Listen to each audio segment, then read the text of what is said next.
നിന്നേ നിക്ക് ബാല എടാ ബാല. അത് പിന്നെ എങ്ങനാ ഒറ്റയ്ക്ക് UDC കണ്ട് രണ്ട് വർത്തമാനം പറയാന്ന് വിചാരിച്ചാൽ നിങ്ങൾ സമ്മതിക്കില്ലല്ലോ. രണ്ടും അങ്ങോട്ടിക്കോളൂലേ പശ പോലെ. മോനെ വേറൊരു വിചാരത്തോടു കൂടി അല്ല മോനെ. ഒരു തമാശ, അത് മാത്രമേ ഞങ്ങൾക്ക് ഉദ്ദേശം ഉണ്ടായിരുന്നു. നിനക്ക് ഇഷ്ടമില്ലെങ്കിൽ വേണ്ട, തീർന്നില്ലേ?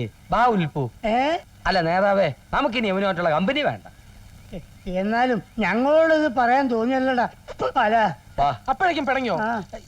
എന്റെ കാര്യം നിങ്ങളോടല്ല വേറെ ആരോടാ പറയുക? അച്ഛൻ അവളുടെ പറയുകയാണെന്ന് ശല്യപ്പെടുന്ന കാര്യം നിങ്ങൾക്ക് അറിയാമല്ലോ. നിങ്ങളോട് കോട്ടെ കാണപ്പാ, പാവല്ലേ. ദേ വരുന്നു UDC. ഞങ്ങൾ ഇനി ശല്യപ്പെടുത്താൻ വരുന്നില്ല. ചെല്ലി വേഗം ചെല്ലി. ഒരുപാട് നാള് കല്യാണ സദ്യ ഉണ്ടിട്ട് ചെല്ലി പാല പോ.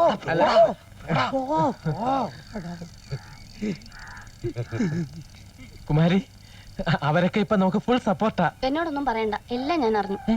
മുറപ്പെണ്ണെ കല്യാണം കഴിച്ച് സുഖമായിട്ട് കഴിഞ്ഞോളൂ. ഞാൻ ഒരിക്കലും ഒരു തടസ്സമാവില്ല. മുറപ്പെണ്ണോ? എന്താ? ഞാൻ ഇത് ഹായ്, ഡോക്ടർ അമ്മാവനല്ലേ? അതെ. പരിചയപ്പെടാൻ കഴിഞ്ഞില്ല. അതിനെന്തെങ്കിലുമൊക്കെ തന്നെ പരിചയപ്പെട്ട് വരും. അല്ല കുമാരി, ഒന്നാമത് ഞാൻ ഇവിടെ ഇല്ല. ഞാൻ സിംഗപ്പൂർ മലേഷ്യ ഒക്കെ അല്ലേ. എങ്ങനെ ട്രാവൽ ചെയ്യും ഈ ഫ്ലൈറ്റ് ആക്സിഡന്റ് കാരണം? എനിക്ക് പിന്നെ സ്വന്തമായിട്ട് കപ്പലും വിമാനമൊക്കെ ഉള്ളതുകൊണ്ട് സാരില്ല. സാധാരണക്കാരൻ എന്ത് ചെയ്യും?